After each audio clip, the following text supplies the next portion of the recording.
Bapak, Ibu, Saudaraku yang saya kasihi di dalam Tuhan Yesus Kristus, saya berharap pagi ini Bapak Ibu ada dalam keadaan sehat. Dan tentu kita bersyukur betapapun kita berada di tengah-tengah pandemi COVID-19 yang masih berlanjut dan kita tidak tahu entah kapan akan berakhir. Tetapi kita bersyukur kepada Tuhan bahwa kasih Tuhan itu selalu menyertai kita sampai pada saat ini. Betapapun kita didera oleh berbagai dampak dari pandemi ini, tetapi Tuhan dengan setia senantiasa memelihara kita. Ibu, Bapak, Saudaraku yang saya kasihi di dalam Tuhan Yesus, sebagai wujud rasa syukur kita kepada Tuhan, tentu kita akan mempersembahkan seluruh kehidupan kita dengan senantiasa hidup seturut dengan kehendak-Nya, bersandar kepada firman Tuhan. Oleh karena itu pada pagi ini saya mengajak Bapak, Ibu, Saudaraku untuk sejenak merenungkan firman Tuhan yang akan bersama-sama kita baca dan kita dengar, kemudian kita renungkan bersama dari 1 Yohanes 2 ayat 24-25 yang nanti merupakan nats kita. Tetapi untuk merenungkan firman Tuhan ini supaya kita sungguh mendapatkan apa yang menjadi kehendak Tuhan untuk kita lakukan di dalam kehidupan kita, maka saya mengajak Bapak Ibu membacanya dari ayat 18 dan sampai 25. Saya mengajak Bapak Ibu buka Alkitab kita masing-masing dan mari kita mendengarkan firman Tuhan. Saya akan membacakan bagi kita semua. 1 Yohanes 2 ayat 20 saya ulangi, ayat 18 sampai 25, demikian firman Tuhan. Perikop kita ini diberi judul Antikristus. Anak-anakku, waktu ini adalah waktu yang terakhir. Dan seperti yang telah kamu dengar, seorang Antikristus akan datang. Sekarang telah bangkit banyak antikristus. Itulah tandanya bahwa waktu ini benar-benar adalah waktu yang terakhir. Memang mereka berasal dari antara kita, tetapi mereka tidak sungguh-sungguh termasuk pada kita. Sebab jika mereka sungguh-sungguh termasuk pada kita, niscaya mereka tetap bersama-sama dengan kita. Tetapi hal itu terjadi supaya menjadi nyata bahwa tidak semua mereka sungguh-sungguh termasuk pada kita. Tetapi kamu telah beroleh pengurapan dari Yang Kudus, dan dengan demikian kamu semua mengetahuinya. Aku menulis kepadamu bukan karena kamu tidak mengetahui kebenaran, tetapi justru karena kamu mengetahuinya, dan karena kamu juga mengetahui bahwa tidak ada dusta yang berasal dari kebenaran. Siapa pendusta itu? Bukankah dia yang menyangkal bahwa Yesus adalah Kristus? Dia itu adalah Antikristus, yaitu dia yang menyangkal baik bapa maupun anak. Barang siapa menyangkal anak, ia juga tidak memiliki bapa. Barang siapa mengaku anak, ia juga memiliki bapa. Dan kamu, apa yang telah kamu dengar dari mulanya, itu harus tetap tinggal di dalam kamu. Jika apa yang telah kamu dengar dari mulanya itu tetap tinggal di dalam kamu, maka kamu akan tetap tinggal di dalam anak. Dan inilah janji yang telah dijanjikannya sendiri kepada kita, yaitu hidup yang kekal. Bapak, Ibu, saudaraku yang dikasihi oleh Tuhan. Kalau tadi kita mencermati betul apa yang menjadi bacaan kita, di sana dijelaskan kepada kita bahwa ini sudah merupakan waktu-waktu akhir. Bapak, Ibu, saudaraku, kalau kita berbicara waktu akhir itu berarti tanda-tanda kedatangan Tuhan yang kedua sudah mulai dinyatakan. Melalui apa, Bapak, Ibu, dan saudaraku? Yaitu melalui tanda yang sekarang ini terjadi, di mana begitu banyak orang yang dalam bacaan kita tadi dikatakan adalah antikristus. Ya. Mereka menolak, menyangkal, bahkan menghina, mengolok-olok, dan mengatakan bahwa Yesus itu bukan Tuhan. Yesus itu tidak pernah mati. Yesus itu tidak pernah bangkit. Karena Tuhan, karena Yesus itu bukan Tuhan. Kita bisa menyaksikan misalnya Bapak Ibu, pernyataan orang-orang yang disebut antikristus itu. Mereka dengan gagah berani, dengan ringan-ringan saja, mereka mengungkapkan itu di ruang-ruang terbuka. Tidak hanya di situ saja, mereka juga dengan begitu gampang memutarbalikkan bersaksi palsu tentang Yesus di media sosial, di media virtual, di YouTube, di Facebook, dan seterusnya, dan seterusnya. Bapak, Ibu yang dikasihi Tuhan, mirisnya tadi di bacaan kita dikatakan bahwa justru orang-orang ini juga ada di tengah-tengah kita. Dan betul, itu terjadi saat ini. Kita bisa melihat misalnya ada orang-orang percaya yang sudah menyangkal Tuhan, meninggalkan Tuhan, yang mengaku sebagai mantan pendeta. Dia mengaku sebagai mantan aktivis gereja.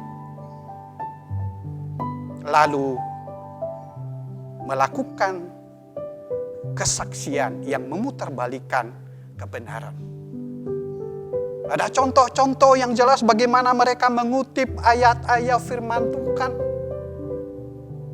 dengan memotong-motong atau menghilangkan bagian-bagian dari ayat-ayat firman Tuhan.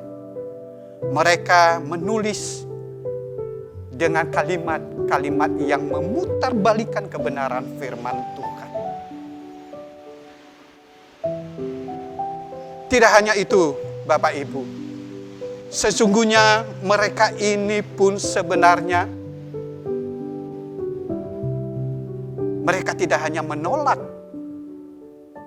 Tuhan Yesus sebagai juru selamat, tetapi tanpa mereka sadari, mereka juga sesungguhnya menolak Allah yang mereka sembah itu sendiri.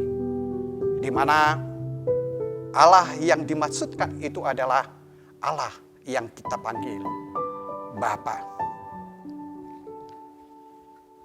Apa yang menjadi atau apa yang mereka sangkal, Bapak Ibu?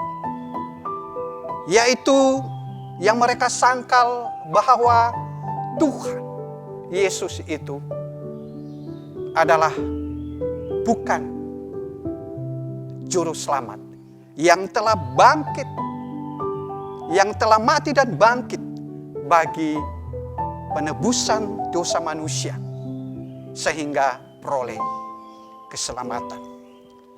Ibu bapak yang saya hormati, saya teringat firman Tuhan di dalam Matius 13 ayat 11 yang berkata demikian. Jawab Yesus, kepadamu diberi karunia untuk mengetahui kerajaan sorga, tetapi kepada mereka tidak. Bapak Ibu, mereka memang tidak dipilih, sekalipun dipanggil. Tetapi berbahagialah Bapak Ibu Saudaraku dan saya yang dipilih dan dipanggil Tuhan. Karena kepada kita telah diberikan karunia itu.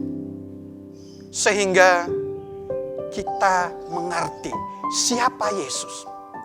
Yesus adalah Tuhan dan Juru Selamat kita yang telah berkorban bagi keselamatan kita.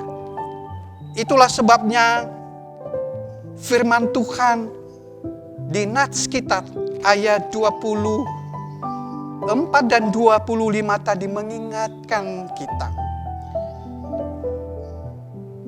Saya akan bacakan kepada kita, dan kamu apa yang telah kamu dengar dari mulanya itu harus tetap tinggal di dalam kamu. Jika apa yang telah kamu dengar dari mulanya itu tetap tinggal di dalam kamu, maka kamu akan tetap tinggal di dalam Anak dan di dalam Bapa. Dan inilah janji yang telah dijanjikannya sendiri kepada kita, yaitu hidup yang kekal. Artinya, keselamatan itu bukan karena hasil usaha kita sebagai manusia. Bukan juga karena amal ibadah manusia. Tetapi keselamatan itu adalah anugerah pemberian Tuhan. Oleh karena itu, berbahagialah Bapak, Ibu, dan saya, saudaraku, yang telah dipilih Tuhan menerima anugerah keselamatan itu. Nah, kalau tadi di bacaan kita dikatakan bahwa apa yang telah kamu dengar dari mulanya itu harus tetap tinggal di dalam kamu. Jika apa yang telah kamu dengar dari mulanya itu tetap tinggal di dalam kamu, maka kamu akan tetap tinggal di dalam Anak dan di dalam Bapa. Apa ini maksudnya? Maksudnya ia adalah supaya pengakuan terhadap Yesus sebagai Tuhan dan Juru Selamat itu, yang telah mati dan bangkit dari antara orang mati demi keselamatan kita, ini terus harus tinggal di dalam kehidupan kita. Melalui apa?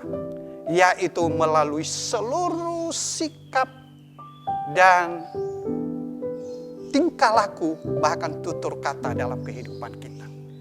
Bahkan hal yang tersembunyi sekalipun, yaitu pikiran kita. Semuanya harus diwarnai oleh ketaatan dan keyakinan kepada Tuhan. Pengakuan ini Bapak Ibu harus terus kita pegang dan kita pelihara apapun keadaan kita. Baik atau tidak baik keadaan kita. Mari tetap hidup menjadi saksi bagi Kristus. Tidak kalah pentingnya juga Bapak, Ibu, Saudaraku, marilah pengakuan ini kita ajarkan kepada anak, cucu, dan keturunan kita. Jangan sampai kelak di kemudian hari ada di antara keluarga kita yang meninggalkan Tuhan, yang menyangkal Tuhan. Dan kalau ini yang terjadi, maka apa yang dikatakan oleh Tuhan di dalam firman-Nya di Matius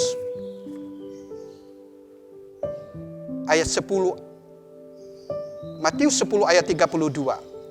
Di sana Tuhan mengatakan, setiap orang yang mengakui aku di dalam manusia, di depan manusia, aku juga mengakuinya di depan Bapakku yang di sorga. Ayat 33. Tetapi barang siapa menyangkal aku di depan manusia, aku juga menyangkalnya di depan Bapakku yang di sorga. Pertanyaan bagi saya, Bapak, Ibu, Saudaraku.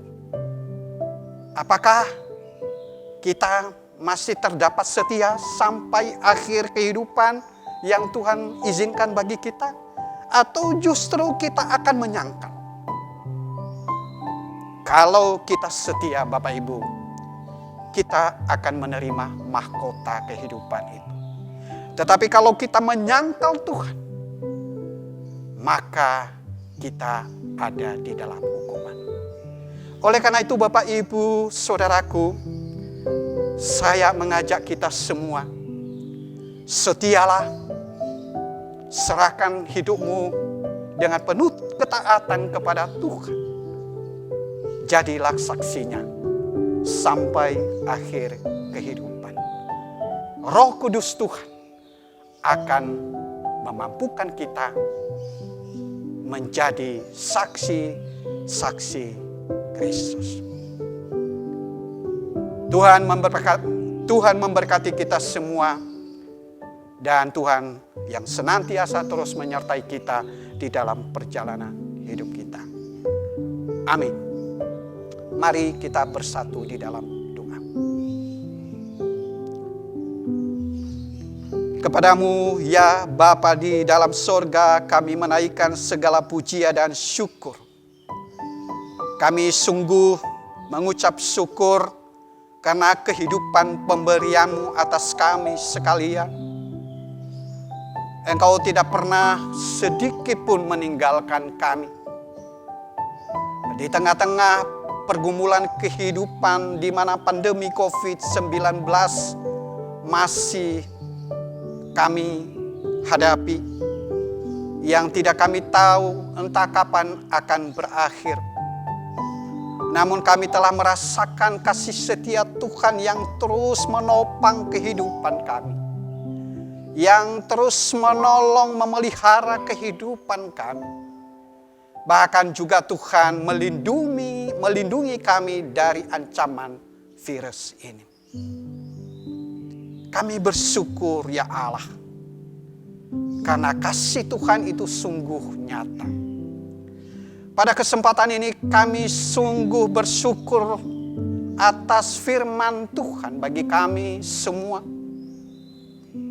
yang telah mengokohkan keyakinan kami bahwa sungguh Engkau ya Tuhan telah mati dan bangkit dari antara orang mati,